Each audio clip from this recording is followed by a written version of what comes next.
श्री कृष्ण कहते हैं, शरीर सुंदर हो तो दुनिया आकर्षित होती है, पर आत्मा सुंदर हो तो ईश्वर आकर्षित होते हैं।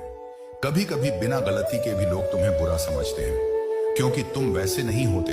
ना सुख स्थायी है ना दुख स्थायी है। क्या सुख स्थायी नहीं हो सकता? सुख स्थायी कैसे हो सकता है पार्थ?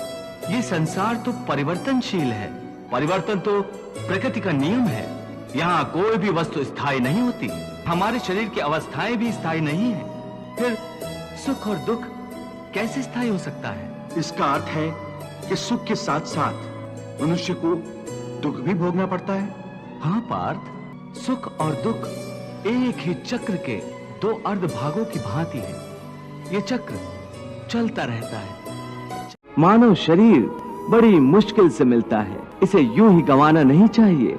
देवता भी मानुष शरीर की आकांक्षा करते हैं, परंतु मनुष्य की विडंबना यही है कि वो इस शरीर को अर्थात मोक्ष के अवसर को गंवाता रहता है। सारी आयु भोग विलास। ये समय का चक्कर है मेरे भाई।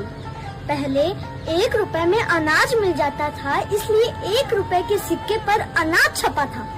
लेकिन अब 1 रुपए में कुछ भी नहीं मिलता, इसलिए 1 रुपए के सिक्के पर ठेंगा छिपा है।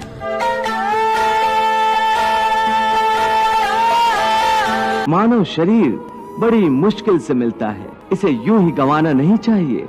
देवता भी मानुष शरीर की आकांक्षा करते हैं, परंतु मनुष्य की विडंबना यही है कि वो इस शरीर को अर्थात मोक्ष के अवसर को गंवाता रहता है। प्राणी जैसे कर्म करेगा उसका वैसे ही फल पाएगा।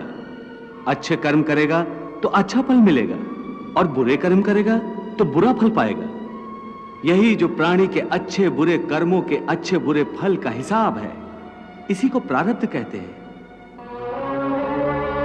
अपने पुण्य कर्मों के फलस्वरूप सुख और अपने पाप कर्मों के फलस्वरूप दुख प्राणी इसी जन्म में या अपने अगले जन्म में भोगना ही पड़ता है।